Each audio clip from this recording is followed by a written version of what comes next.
terms of greenhouse gases. That's the style in which we're doing it. As opposed to ants, when they go and consume literally 10 times more of the planet than we do every single day, they do it in a style that is a net positive to nature. They aerate the soils, they recycle nutrients, they do so many beneficial things that actually more grows in all the places that they decide to be. And if ants can figure out how to do it, and ants are a great model organism on this, because number one, ants are omnivores. It's not even about just being a plant eater and all that sort of thing, though there are absolutely ants that are just plant eaters and others that are hunters and all that sort of thing. They're social organisms. They cooperate in a society. There's so many things that are actually quite similar to us, but one thing that they figured out that we haven't figured out yet is can you consume 10 times more of the planet than we do, but do it in a way where the planet ends up healthier every day. And basically the prompt was, well, if ants can figure it out, then I think we can figure it out too. And we got to go set that as a goal. And we need to set that as a goal at the highest level for all of civilization, not, just a local goal like, oh, can I make this one factory more efficient? Or can I figure out how to reduce the greenhouse gases on, a particular product?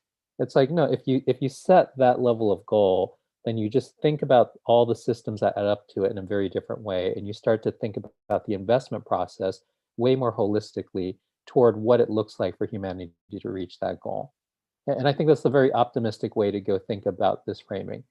The pessimistic way to think about this framing, but I think it's actually just as motivating, is any civilization that is a net negative to nature has a death date by definition. So let's say, you are net negative to nature, but you're not even that net negative to nature. Let's say you're only 0.1% negative to nature every year. Well, it means your civilization will collapse within 1,000 years. And that's actually what we've seen with many civilizations throughout the millennia. They go for a while and they get to a point where they start to be net negative to their environment. And then boom, 100 years after that, they've collapsed. Or 200 years after that, they've collapsed, even if they've been going for 1,000 years ahead of there. And that should be a good sign to us. It's like, well, we basically need to figure it out. There must be some point in human history where we're going to go figure this out.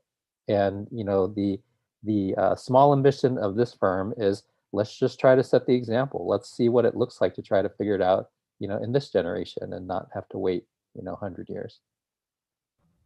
That's incredible. And I think one of the most beautiful things about what you shared right now and how you've been looking at this entire field is looking at the core concepts and then probably applying it to domains which have not been thought about, or parallels which have not been drawn yet, and thinking of time horizons which most of us would not even be thinking on, right? And I think that's been the most beautiful elements of how you've literally democratized how prototype thinking works, or how genius thinking works, right, over time. And I just wanted to take a segue from there into, if you were to take and apply some of the same concepts in the education world, and given that we are an edtech startup at this point in time, into learning and into how children learn, how would you look at that, and how would that happen? I think, somebody I was talking to recently kind of referred to education as the kind of the meta disruptor for everything. Like if our world was educated in a way that they started to you know have the tools to access to be able to understand each other, to collaborate with each other, and they were educated in such a way where creativity was as important as just kind of more basic skills learning, then you start to get into the kind of world where a lot of the problems that we face, we can start challenging them at a more basic level in terms of how we choose to face them. Because yeah, I mean, we can jump into any one of the areas, but a lot of what is ailing the world right now is a thing that could be relatively easily solved if the different parties involved had more of a shared base of education and understanding. Well, and and I've been thinking about this very deeply from what you shared right now. Education being the meta disruptor within this, and being able to kind of reach out to way more people by how you think about it and how you're planning it, and how you're planning in decades and years, and not in a very short time span, specifically of how the pandemic's played out and how COVID's played out, right? And I read this somewhere about you, that you had by the age of 7 you hadn't picked up a language, and you were dependent That's right. on pictures and numbers to kind of do all the learning. And by the age of 15 you were already an astrophysics researcher. uh, and I'm sure when you think about that, or when you look at that right now, I'm sure a lot of students would be stuck pretty much at the same place, right? If you had to go back to the same Tom right now, or figure out a Tom today in the world, how would this manifest in his life? Or how can we take back some of these concepts to fix some of those fundamental problems which pretty much exist in most developing nations today? Yeah, I was illiterate until I was 7 because kind of an accident. I was born in Taiwan, and then my family moved to the U.S. when I was 2. And by the time I was 2, I didn't really have any language skills to speak of. Definitely couldn't read or write. Couldn't understand that much. Maybe I spoke a couple words in Taiwanese or Mandarin. That's kind of it. But then when we got to the States, like we were immigrant family, did not have much money, so the parents were working multiple jobs. They weren't home really teaching me things. Like they found some understanding neighbors that would keep an eye on me, when they had to work extra shifts and that sort of thing. But those neighbors weren't focused on like, oh, let's go read a book, let's go teach them all. So by the time I got to school at age 5, I couldn't read, write, or speak any language. I could understand some words, but this will give you a sense of how little language I had. My name is Tom because on the first day of school, they asked me what my name was, and I couldn't understand that sentence. So they just named me because they could tell it's like, well, it's not going to answer. We'll just name you Tom. So I got named on my first day of school because I could not understand the question. Um, so yeah, no, when I said I was illiterate, I like really mean it. Like I actually could not Wow. understand a lot of really basic things. But like what I will say the gift of that is that it gave me a longer period of time where I came to know the world through.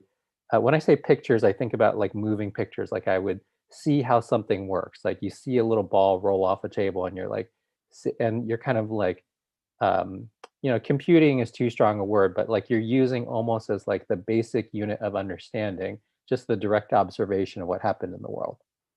And in a way, like what I teach with prototype thinking is an extension of that, right? It's like don't get too caught in what you conceptually believe might happen. Just try things and see what actually practically happens in the world. And I've taught it to lots of folks around the world, people that have a lot of education, people that have very limited education. And it's really brought out a lot of creativity, capability, improvement for folks. And the way that I think about why it works so widely, with so many different audiences is I think what is happening is I'm reteaching people the way that they learned between the ages of 2 and 5. Right, during that time period, we pick up a huge number of skills, not all of them verbal, right? But like clearly all of our minds are capable of it. You see a kid at age 1 or 2, you see them at 5, it's dramatically different. Like there's almost no other 3-year time period that you can imagine your life where you learn so much. And like I think what I'm basically teaching people is to re-access some of that way of learning. And I also think, verbal ways of learning are also fantastic. I like got onto that a little bit later, but I think because I had just kind of an extended time period, like up until 7, and actually even when was able to start like conversing, reading, and writing at 7, then I still had a very strongly developed sense of being able to go think in pictures and numbers. So then is easy for me to then like astrophysics is effectively just thinking in pictures and numbers. Like there's very few words in astrophysics. Incredible. In fact, I think you ended up answering one of the questions that we had received and that I had, is how do you kind of adapt prototype thinking to kids? But what you right now shared is that kids are always in prototype thinking mode. And that's pretty much default for them. It's us adults who need to kind of go back and learn how to prototype thinking versus teaching kids how to think in that manner. Oh, that's exactly right. Like the very, you know, I think actually they would agree with this. So I don't really think it's an insult. Like it was a whole interesting moment. The very worst, student group that I spoke to that trying to teach them prototyping was an elite Japanese business school. And like, these are the people with fantastic educations, like it's like a 0.2% acceptance rate or something, like definitely less than 1% acceptance rate to this school. And like these are the top of the top. And like we go through all the lectures and I teach them all these basics. It's like, all right, now it's time to prototype. And they were frozen. And I had to go table to table and it's like, no, you're building it now. And like I was banging on the table. And honestly, I felt like I frightened everybody. Like you should have just seen the looks on their faces. Now, eventually, after going around all the tables and banging on everybody's tables, like for 15 minutes, this was during a segment that they were only supposed to prototype for 10 minutes. I had to go bang on tables for 15 minutes before they started making anything. And then even then, they just kind of barely eked something out. I was like, oh my God, what happened? And it's like, sometimes you build up all these layers of expectation around trying to get it right in the educational context. And I think, there's a really important sense, because there are disciplines where there is a single right answer. So like, in scientific disciplines, we are constantly in pursuit of the ever refining, better, like better and more clean and more crisp understanding of the natural world. And there is a right answer. But like you get into this, now your right answer might be the right answer for this century until we learn something more about physics or biology, and then we'll go even deeper, right? But there is a level which is like the best way that we know how to explain this now. But what school does not teach us as well is a lot of disciplines like engineering or design or the arts or what have you, where what is the right answer? What is the one right song you can make? What is the one way that you can build a circuit? Like clearly there's not one right answer. And many disciplines are expressive disciplines, not reductive disciplines. And in school, we actually over-index on reductive disciplines. And because of that, people start to believe that learning is just reductive disciplines. And then when you get to, generative disciplines where you're like, you're going to build something new right now, then they're like, what? How do we start? What's the right answer for what to build? And it's like, no, no, no, no. Like the basic frame of how you're thinking about approaching this, that's where you're stuck. Like you have to realize that any given problem, there's probably 15 ways to design it that would actually work amazingly. And like there's no way to even call any of those the right answer. So like when you get into generative disciplines, you got to be able to go and use your mind in this other way. And this is, going back to the original question, it's like there are folks that were super highly educated, and it made it so that it was way harder for them to access the way that they learned between ages 2 and 5. And then there's other, groups that I taught where average age in a village, average educational, level that was achieved in a particular village might be third grade level. And those folks, I would be like, okay, it's time to build. And they're like already halfway done. And it's like, what happened? And I'm walking around just trying to keep up with everything that's being made, because in that sort of setting, of course, everything that happens needs to be created. Like there's nothing that gets done by arguing intellectually about how you might create a thing. And I'm thinking in particular of this community in Mexico where like, yeah, folks were living on less than $2 a day. Average educational achievement was less than third grade. Man, they built fast. It was amazing. I was like walking around. They had like built like structures by the end of 15 minutes. I was like entering their prototypes like a building. And I was like, how did this get built in 15 minutes? What in the world? So yeah. What a brilliant But takeaway for us on that as well, right? From reductive to generative, and how can we teach kids to kind of remain in that mode forever, right? or at And I least think to have what, it as one of the skills that they can lean on, yes, right? yes, Because there is yes. some use, there's absolutely a lot of uses for the kind of reductive disciplines as well. Like you don't want to have to reinvent the laws of physics. Like that was, we've worked it out over 1,000 years, right? But like when it gets to, so you have to be able to use that, but you also need to be able to have some access to the generative disciplines. No, superb. And I think this reminds me of, and not many people even on this call know this, but Freedom, the flagship product that Stones to Milestones has right now, which essentially helps children learn to read in English, was actually a result of prototype thinking in one of our earlier sessions that we had done. And the shape that is taken today is pretty much thanks to the entire prototype thinking mechanism that Tom's been able to propagate, and we've been able to kind of implement it to an extent that it's currently used by more than 200,000 children globally right now. And we've seen the power of this, right? We've seen the power of being able to not be reductive and generative. And as an organization, we've been experiencing it uh, day in, day out, right? And how we kind of manifest this. Uh, to the audience that's on this call, I would also like to say that on my background, there are a lot of Easter eggs related to Tom's life. So by the end of it, if you pick up all the Easter eggs, there's a big surprise that's waiting. We might even get Tom to write a special message for you if that happens. That's great. So, Tom, taking on from there, right? And I think taking on from the example of how, say, we were able to adapt and take up prototype thinking as an organization and implement it in our day to day. You work with a lot of Fortune 500 company and a lot of Fortune 500 leaders as such, coach them, work with the likes of Microsoft, Yahoo, Google, and the likes. In fact, not many would know this, but in the first 10 months of Google X, the number of innovations and patents that they filed for was more than half that they'd done in their entire life when Tom was there, right? So that talks a Yeah, lot we about created as how, many patents in the first 10 months of Google X as Google did in its entire history. So exact, basically, yeah, team of 25 outpaced, like 100,000 people. and that's insane when you kind of think about it, right? And when you kind of put that in the context of building a fast organization or building a experimental organization, uh, how do you end up doing it without breaking things, or is breaking things a part of it? I think that's been a core question that we've always been troubled with or kind of playing with. Or would love to hear your thoughts on that. So, I mean, breaking is about scale, right? Like if you go and, um, like play soccer and you play hard one day, your muscles are sore. That's fine. That's the sort of thing that grows you. But if what I mean by scale, it's like if you play so hard that you break your leg, then yes, that's what breaking is.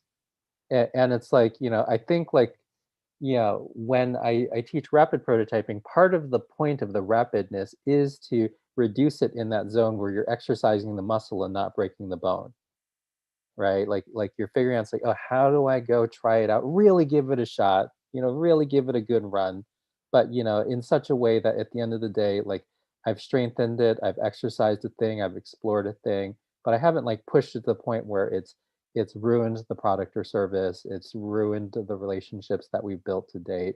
And that sounds like a subtle art, but I think it's actually relatively straightforward when you get into it. Like you'll feel it in the sort of stakes that are happening.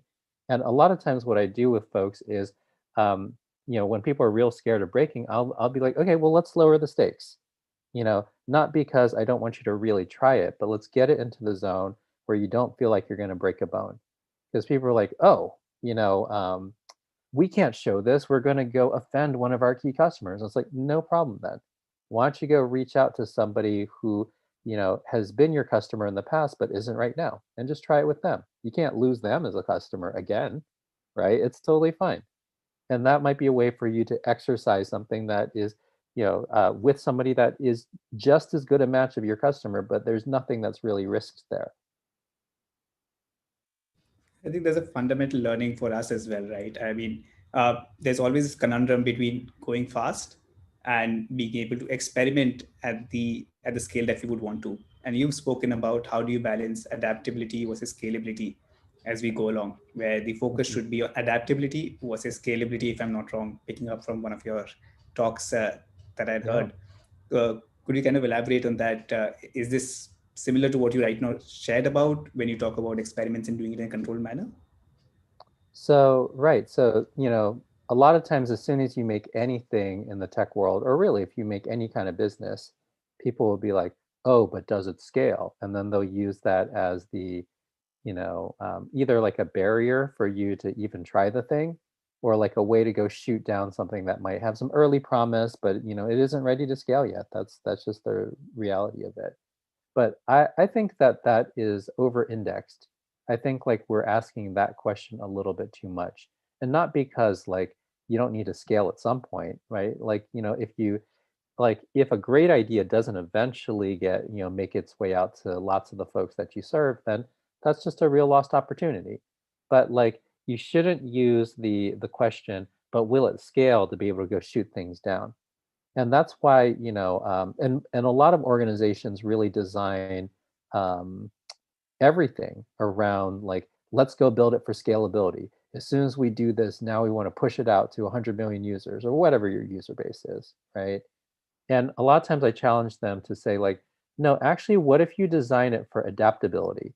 And adaptability is not like how do you push it out to 100 million users? It's more, what is the amount of time for you to switch from trying one thing to being able to try another thing? And let's get that time to be super small. And as you get that time to be super small, then it's actually very quick for you to figure out problems. Right. Imagine you were trying to solve a math problem, and, like, whatever you did as your first cut, and it was a really hard math problem. It's not the sort of thing where it's like, oh, right away I can see that the answer is so and so. And imagine that, like, when you started to do that math problem, whatever the first thing that you wrote down, people were focused on scaling it, and then it was going to get pushed out to every single person in the world to go check your work. You'd be terrified. You'd be like, "Oh my gosh, it's kind of a pretty hard problem, and I'm pretty sure I'm not going to get it right on the first time." This is very unnerving that 100 million people are going to go see the way I did this math problem wrong. But if you said, okay, let's talk about the design for adaptability. What if you made it, instead of investing in making it real easy to get to 100 million people, you invested, and look, you should build that capability, but that's not the only thing you should ever ask.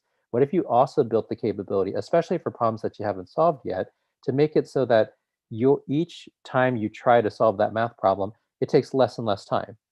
So now, instead of like, oh, man, I got to really get this right, it's about to go to 100 million. You ask yourself, look, the first time I tried that, it took me 15 minutes to give it a go. And now I'm going to invest in design for adaptability, and we're going to make it so that I can try to solve this problem in a minute. Well, now pretty quickly, it's like, okay, didn't work in the first minute, didn't work in the second minute. Oh, learned some real interesting things by the third minute. Oh, I could probably build off of that by the fourth minute. By the fifth minute, oh, let's actually explore this other direction. By the eighth minute, it's like, well, let's combine the output of these two directions. By the 12th minute, it's like the combination of these two outputs is actually pretty great. This makes me think of one other thing. By the 15th minute, you have something brilliant. And it's like, oh, all that happened was you made it real easy to be adaptable. And the adaptation, and really, this is what has made life um, so successful on planet Earth as well. Like what I'm teaching in the design for adaptability is also the recipe for the forms of life that have basically been able to survive and live in as many ecosystems as possible on planet Earth. Like, those forms basically were the most adaptable. And, like, Darwin is often misquoted as just survival of the fittest. But, like, what he meant by fitness was actually adaptability, not the strongest or the biggest or whatever. Like, there's plenty of times that the biggest died out. So like, the adaptability is the thing. And you start to think about it as its own metric to go spend time with, get familiar with, and become masterful at. And you'll be able, that's the attribute that allows you to solve problems. And scale is the attribute that allows you to get your solutions to a lot of people. And I think if we can understand those as different activities, then people think way more clearly. That's beautiful, right? And when I actually try and put it under the context of what's happened over the last 9 months globally, right? All organizations, be it big or small, individuals, be it end career individuals or people who are just starting their careers out, right? People who've been able to adapt have been way ahead of the curve and have been able to survive or even come out victorious throughout these 9 months, versus people who are kind of a bit more rigid or were only looking at scale from a very narrow or focused dimension, as you kind of spoke about it. But I have a bit of a conundrum out here, right? When you talk about adaptability and when you talk about experiments, experiments are, as we see it, are always a lot micro, right? It's on the ground. It's something small. It's something controlled, right? At the same time, as leaders within the organization, and you've led really large teams, right? How do you make sure that the macro doesn't get lost? That you're still thinking about, okay, how will this pan out? How are we solving 10 years ahead or 100 years ahead? for a problem that's not been solved. How do you go through this Yeah. conundrum, and how do we kind of deal with this when we're right now, say, doing a micro experiment or trying to figure out something on the ground? Yeah, what you do is you don't try to you don't want to go try to predict the future by laying out a overly rigid strategy. What you do is just define the parameters a bit. And one way that I define parameters is through a concept which I call learning frontiers. So like a frontier is not like one pinpoint, plan or map or whatever. It's like, oh, this whole broad frontier. If we're able to kind of push forward anywhere on these frontier, we're moving forward. And but it still gives you some definition as opposed to all the arrows pointing in whichever direction. And an example of learning frontier is, let's say you've got a great product, and every time the customer is using it, they're really getting a lot out of it, and they're really loving it. So that part of it, actually you're doing a good job, and the learning frontier, maybe you've already explored a bunch of it, but a learning frontier that exists in your organization is, how do we get this distributed so a lot of kids or a lot of people are able to benefit? And you can say like, okay, great, let's just sit down right now, and we're going to brainstorm for the next 15 minutes all the experiments that we might be able to do that advances us on the frontier of how to get this benefit to as many people as possible. And you'll find your group of 5 people will probably come up with 50 ideas in that time period. And as long as all of those 50 ideas, you can imagine the experiment and the output of that experiment advancing the frontier of like learning how to distribute this to the folks that would most benefit from it, then they're all, pushing forward the collective learning of that frontier without it having to pre-coalesce into something that makes perfect sense as an intricate thing before that's known. Right, because what people try to do is like, oh, I want to do this, I want to do that. Well, why don't we combine that into a super plan that includes this and this? And first we'll do this that will allow us to do this, and then we'll do this, and then we'll have a blue ocean strategy that's about this. And it's like, whoa, you're way ahead of yourself here, and maybe half of the things that you said are actually not even going to serve the customer or the situation. So you got to back up a little bit. Instead of trying to go overly structure it and strategize, why don't we just say, hey, um, let's have the bar be as low as, if we tried this, do you think we would learn something? And if the answer is yeah, then it's like, cool, that stays in the 50. How about this one? Oh, that's pretty cool. This one, no, actually, I think we maybe already tried this, so there's maybe nothing new to learn on this one. Let's actually just write down what we already learned from this one, no problem. And then you go to the next one, it's like, this one is not totally on the frontier. This is kind of like in a different category. So we'll put it in a different area when we're working on that frontier, no problem. But you just imagine going through that 50, you're going to end up with a bunch that are clearly going to drive some learning on that frontier. And then you just say, how do I reduce the time to try things? And how do I be adaptable about trying those? So trying the 50 things takes you 2 weeks instead of 2 years. And then you'll check in 2 weeks from now. It's like, oh, great. Um, we add the 10 members of the team, all do 5 experiments each over the last 2 weeks. We accomplished all 50 experiments. Fantastic work for everybody. And let's go write the results of each of our experiments on the board and see where we are now in terms of where the frontiers move to. And then you can sit down again. It's like, well, now the frontier is here. Let's go talk about, what is left to learn beyond the frontier. And then you just repeat that a couple times, and you typically end up very, far along in a short amount of time. Wow. Um, I think we could just go deeper and deeper into that and kind of take up the entire conversation. But I loved the fact that you distilled it down to a very, very simple question. If we try this, will we learn something? And it's a beautiful takeaway, right? When we look at experiments, we try to kind of have every metric around that. We try to kind of close it with a lot of doors and try to reboot it in the right manner. But just having that one question answered makes it so much more easier to actually go and run those experiments versus the load that would have otherwise happened. And that And takes people me. that are raising the concern they're coming from a good place, in that, most of the time they're coming from a good place, in that they think to themselves, well, if I let this thing go through, that, doesn't seem like a good idea, and we end up, taking 5 weeks to make it and then 2 weeks to evaluate it, then I don't know, next thing you know, 2 months are gone. But like, so they think, well, if I just, raise the objection in this meeting and we kind of argue about it for half an hour, I might be saving us 8 weeks, right? But if you can get to the world where you can just, divide and conquer and have a lot of people try different things, and the amount of time to try a thing is half an hour by itself, then why would you debate a thing for half an hour that takes a half an hour to do? Then you're actually holding the team back. Like at the, if you could have done it in half an hour, we could have actually just known the actual answer in half an hour. If we argue about it for half an hour, we don't know the answer yet. You've just asserted a bunch of things, and I've heard a bunch of your assertions, and I asserted a bunch of things back, and you heard my assertions, and we're like, should we do it yet? So like really nothing has happened in half an hour. But this is why the rapid part of rapid prototyping, because this kind of debating way and slow evaluative way, well, first off, you need to first make the distinction of, are we accidentally trying to be abstractive on an expressive discipline, where we're trying to go Wow. force one perfect single answer? But assuming you're not making that mistake, then like, in the world where you're not making that mistake, it would still be rational to try to spend more time talking about a thing if the time to go try it was many months, right? Spending 2 days to go talk about a thing, if it takes 3 months to try it, that's still rational, even on an expressive discipline. But if you can reduce the time to try to 30 minutes or 15 minutes or an hour or two, then it makes no sense anymore to go debate a thing for an hour or two. Like you are literally worse off because you could have known the actual answer in that much time, and all that you ended up with instead was a discussion, and maybe you feel a little different, or you think a little different, but actually even you thinking different might not be based on something that's true.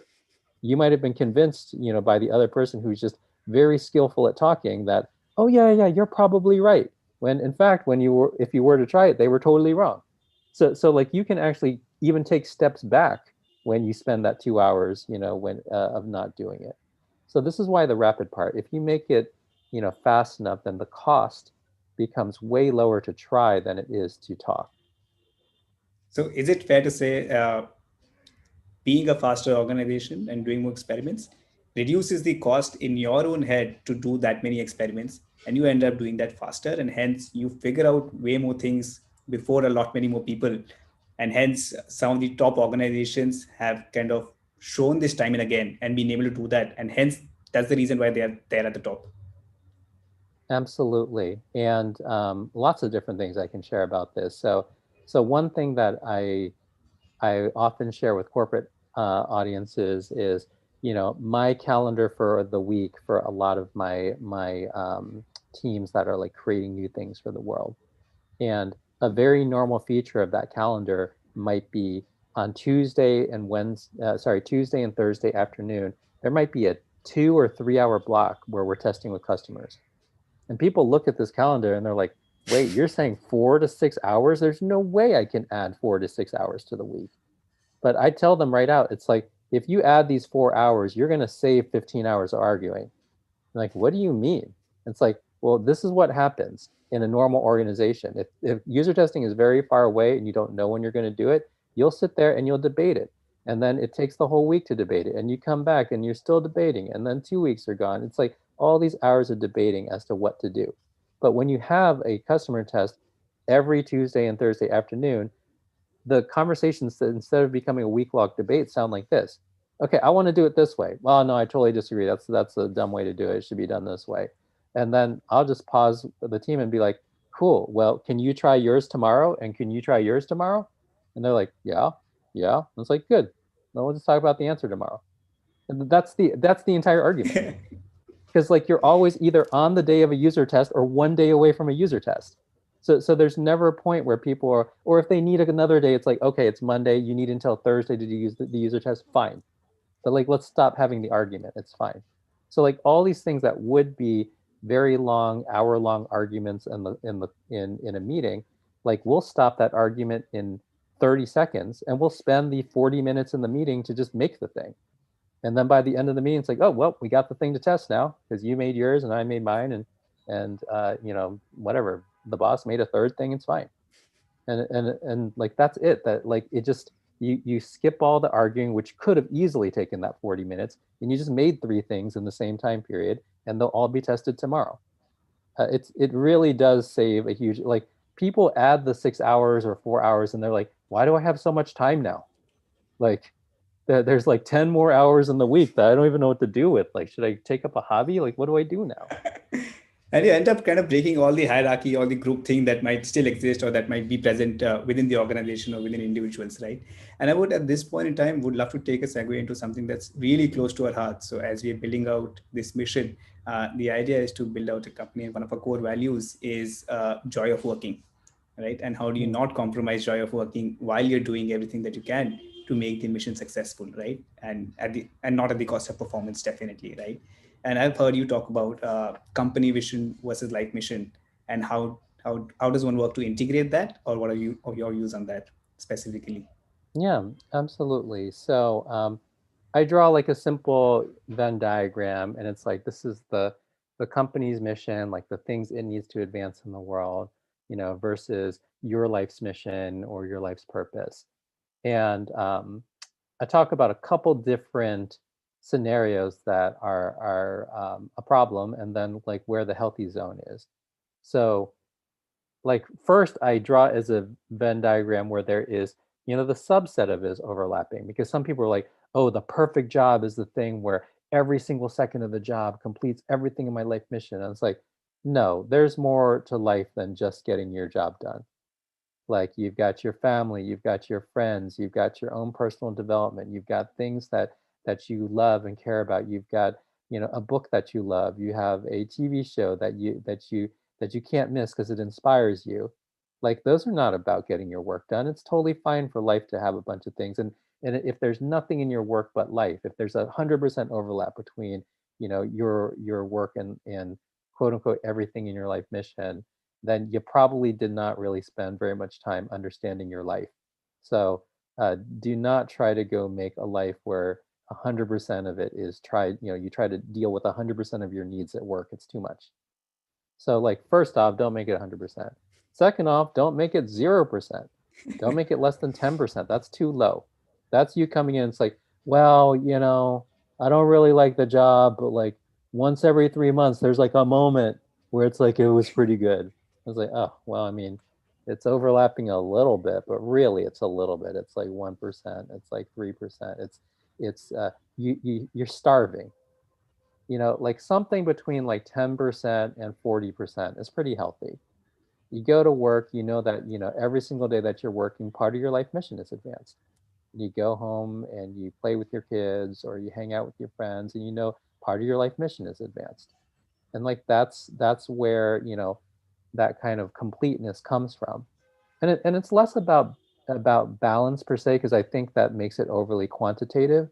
Because I think like people feel this out more than they quantify it. Absolutely, yes. Yeah, it's like you go in there, it's like, no, I feel like a little bit overstressed about this. Like, how do I like punch it up a little bit, or how do I relax it a little bit, so it gets into a different way of being relative to this imbalance. Oh, incredible. And I think that's such a beautiful thing to take away, and specifically how deeply you talk about it, even from your past experiences that you've had. Is there one thing that you would have done differently at some of these organizations when you were there, uh, to kind of make this come alive a bit more better, a more tactical advice as such for the team that's out here right now? Oh yeah, that there actually is a really tactical piece of advice. So I basically, so a really normal thing that happens in organizations is, let's say you're the manager or you have a manager. That's probably true of everybody in the organization, right? So it's like, and there's a real normal thing that people do, which is called the one-on-one, where it's like, okay, once a week, I want to go sit down with my direct report, or once a week, my manager is going to ask me to one-on-one and give an update. And a lot of people fall into this pattern where they might have a 30-minute one-on-one once a week. And what that ends up being filled up with is just the day in, day out, week to week, the stuff of the business. And there's no problem with that. Like, you can get some productive work done like that, but you typically don't get that much deeper with people. you get in the zone of like, oh, what's your update? Well, I got this done. Oh, this is delayed by 2 days. Oh, I'm actually ahead by a day on so and so. I might need some help on this. And people are like, oh, good, good, good. I'll do this. And I'll send an email about this. No problem. Forward me that attachment. And that's your 30 minutes. But like what I would do with my teams is I was like, okay, you got two choices. You can have a 1 hour one-on-one once every 2 weeks, or we can do a 2 hour one once a month. And like they're like, oh, okay. And different people chose different things, but in either case, it's totally fine. Because what happened, what I would do is when we have the one-on-one, whenever it was convenient, I'd be like, hey, can we walk somewhere? And it just might be just walking around the building or whatever, just like taking a stroll. It's like, hey, let's go down to the kitchen, let's go do whatever, just like walking in the same direction. And a couple different things about that. When you're walking, you get out of this, oh, we're across the table from each other, or I'm going to whiteboard this thing and I'm going to go and like automatically snap into work mode. And you get into something that is much more of a true conversational mode. And when you make it an hour or 2 hours instead of 30 minutes, then what happens is people run out of their updates after 30 minutes. And then they have to start talking about what their actual experience of work is like. Like it can't help but come out. Like, it's like you get there and I can feel exactly the fizzle out point, because it's like it's 20 minutes in, they're kind of running out of updates. It's 28 minutes in, and it's like, oh, is there other stuff to talk about? And at like minute 31 or 32, it's like, what do we I think that's all that happened in the last 2 weeks. And it's like, oh, great. And then I'll ask a real simple question. It's like, yeah, but how are things going for you? Like what parts of work have been really exciting for you recently? What parts of work do you feel like are still missing, that you've been wanting to happen for a couple months or a couple quarters, but like it just hasn't been part of your work yet? And like we have that deeper conversation that really starts to get into me getting a little bit of a picture into their life's mission. And then I'll ask them real simple questions. It'll be like, okay, because I don't try to, do some psychoanalyst thing and like pretend that I'm like, oh, deeply analyzing things that you don't understand. A lot of times I'll just reflect back to them. It's like, hey, from what it sounds like is a thing that you're really missing is you're getting a lot of work done, but you don't feel like you're really growing or advancing your skills right now. So it kind of sounds like to me, and you can tell me if this is right or not, like you would love it if there was a way to include a little bit more learning in the job. And specifically, you want to learn more about Python, or you want to go learn, more about how to test with customers, or you want to learn, yeah, and whatever it is that they wanted to learn, you reflect back. And they'll nod or they won't nod. Like you don't need to make it a mystery. And like you can actually tell in their level of excitement when they come back. It's like, yeah, oh my Yeah. gosh, like if we could do that, it'd be so exciting. And it's like, great. And when I hear that kind of energy back, then what I do with them is like, so this is what we're going to do. We're going to make a commitment together that we're going to figure out a way to do a little bit more of it. Now, I'm not going to go do so much of it that it endangers the company missions. Like you're doing, you stop doing your regular job and whatever. We'll figure out the right balance. But like what we're going to figure out in the next 2 months is some way to have more of that in your life. Is that great? And then folks are like, oh yeah, let's do it. And then on the subsequent one-on-one, then we'll just stay real practical with that. It's like, hey, remember like a couple weeks ago, we were talking about so-and-so, why don't we try this in the next 2 weeks? And then they're like, oh, cool. That would give me a chance to learn that. Absolutely. And what you'll see is that people will really light up. They'll bring a lot more energy to the job. It won't be the same sort of day in, day out. And I have a whole like lecture and article about managing energy and not time. Because like, Wow. people do time management. It's like, oh, I've made 2 more hours more efficient in the week. But when they do energy management and you come to work energized because you're excited, it's like, oh, I'm getting to go learn that thing, or I'm getting to go try that thing that we talked about a month and a half ago. They come with 50% more energy. It's like you went from having 40 hours in the week to having 60 hours in the week because they're so much more engaged. And I'm not saying because they're working 6 hours a week. It's just that in the 40 hours that they're working, or whatever time that they're typically working, they're just so much more engaged because they're like, oh, I'm looking forward to this, and this is happening Wow. this afternoon. I get a chance to do this. And that's, practically how you make these things happen. Wow. And I think that's supremely useful for a team like ours, which is growing right now at an extremely rapid pace, both in headcount and how we kind of show up in the world. And what you right now shared gives me a great segue, and I'll not let you go without kind of reflecting on that. You spoke about life's mission, you spoke about energy management, and we're in India right now, where no matter where you are, what you do, everything by default links back to spirituality and religion. And I think you're one of the prime thinkers when it comes to talking about sciences and spirituality and how they end up combining and the fluidity with which you talk. I've only previously seen or read conversations between Albert Einstein and Rabindranath Tagore who were able to do that seamlessly. And I've seen that, kind of seen glimpses of that, or that from the talks that you've shared around this. And just wanted your talk because, and I took away this one sentence where you mentioned religion as the most elegant social technology ever created. Uh, and in the context of your life's mission and energy management, how would you kind of share more about that? Yeah, it's a pretty expansive question, but what I'll say is a lot of times, people think about spirituality and um, there's a lot of unproductive ways to think about it and a lot of unproductive ways to interact with other people about spirituality and, a lot of like shaming of spiritual things and all that sort of thing.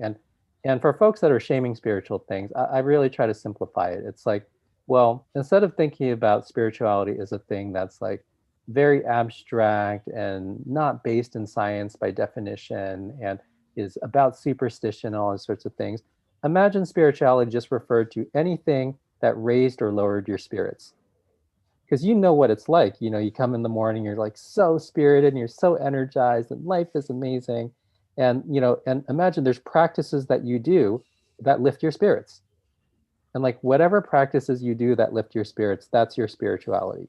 And some people do it through organized Wow. religion and church. Some people do it through different sorts of practices and meditation. Some people do it through you know drinking tea and looking out over a landscape.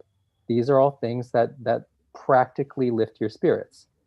And like when you think about spirituality in that way, it helps you to create the sort of umbrella that can be inclusive of so many ways that people have been spiritual throughout all the centuries. You don't need to make the different types of spirituality, enemies of each other.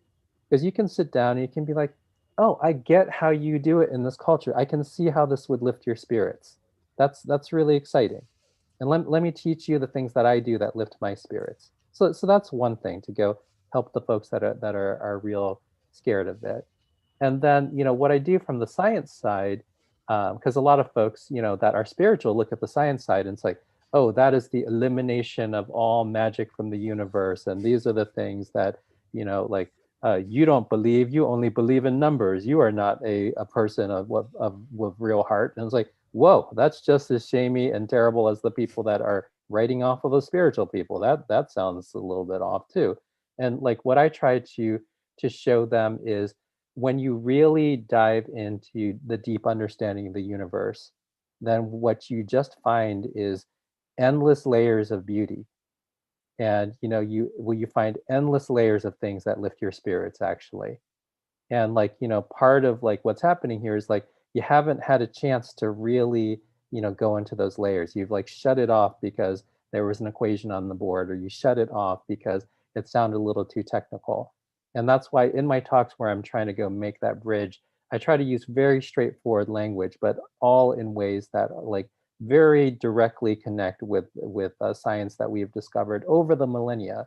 And the type of stuff that I definitely come away from with my scientific practice is just a deep sense of awe. Like I've built many sophisticated machines in my life, and then I look at how a leaf works, and I'm like, whoa, that's so much better than any machine I've ever made. It's like I mean, I worked so hard on all these machines, all these I get all these patents, and like we did all this sophisticated artificial intelligence and machine learning and like advanced mechanical engineering and autonomous robotics and cars that drive themselves. I've done all these really sophisticated things. And I like look at a leaf or a pine cone or whatever, and it's like, oh man, sheesh, we're hardly getting started with this. But like, I cannot wait until we are like 5% as good as this thing. But like I wrote about it once because I had three 3D printers in my house, which that's a whole separate story. But because I didn't have enough room in the house, that like one of them was in the kitchen, and like one of them ended up being a pineapple stand because I didn't have room, and I was like, oh, pineapple will go on this thing. And I remember walking by the 3D printer and seeing the pineapple on it. It's like, wouldn't it be amazing if we could print a pineapple? And yet we're so far away from this. It's like, even though 3D printing is so advanced and people are like, now you can do elastomer, now you can do, multi-material, now you can mix colors, now you can do so and so, now you can use recyclable filament. And it's like, sure, but can you print a pineapple? Like that is an amazing, piece of production. And like I get those moments all the time. And to me, that just like represents how much awe is in there. Like that's a lot of the stuff that people were trying to go capture in the spiritual text as well. And they didn't have scientific language to do it. And a lot of times they didn't have, even just, crisp spoken language to go do it. But they did their best. And you see in every different generation, people are actually basically trying to go translate the awe that they feel, from being alive in this world. And to be able to do that with science, I think is a beautiful privilege as well. And it really connects a lot of parts that might have been harder to connect. Because maybe in one language, somebody wrote a fantastic poem about water and it really brings something forward, but it's hard to go blend that with, some other thing about a flower or some other thing about the rain. And really all of those things are a cycle. They're all, interbeing with each other at once. And like with the scientific lens, you actually see the interbeing, both from the equation perspective and the mechanical perspective and the chemistry perspective and a billion other perspectives. And it actually glues together the poetry, of the millennia.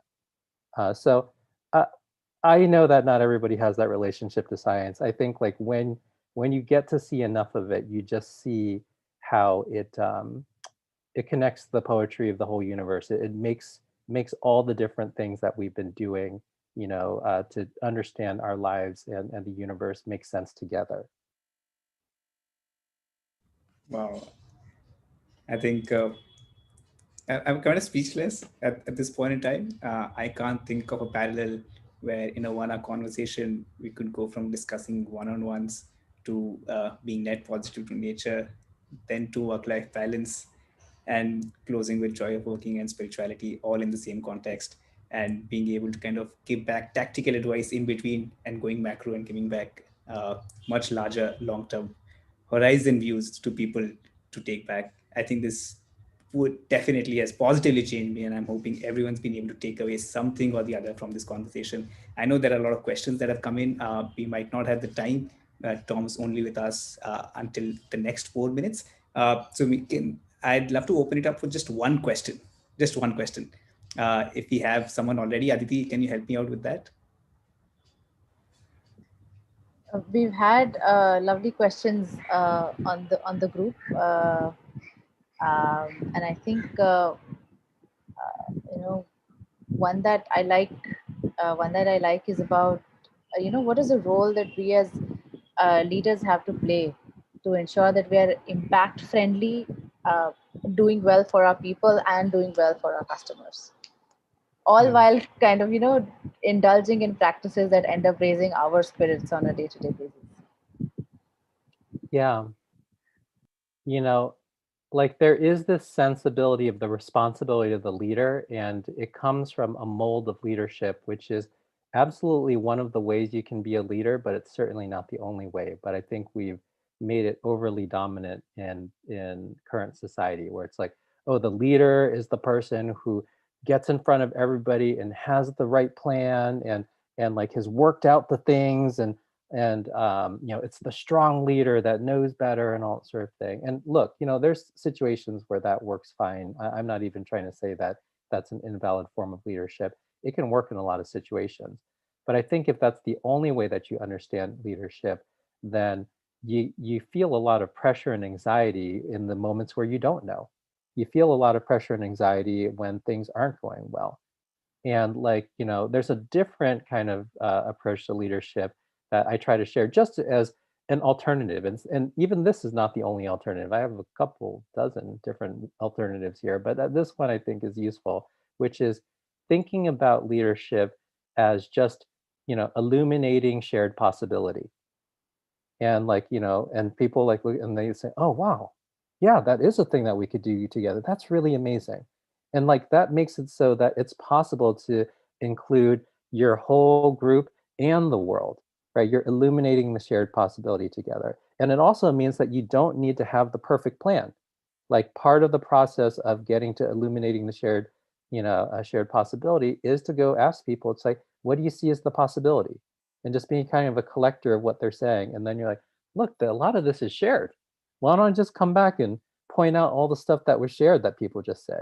And then all these people like come back and say, oh, we're really going to get to do this thing. That's the thing that I was hoping was possible. That was the thing I was wanting to do. Like, and I was afraid your plan wasn't going to have it.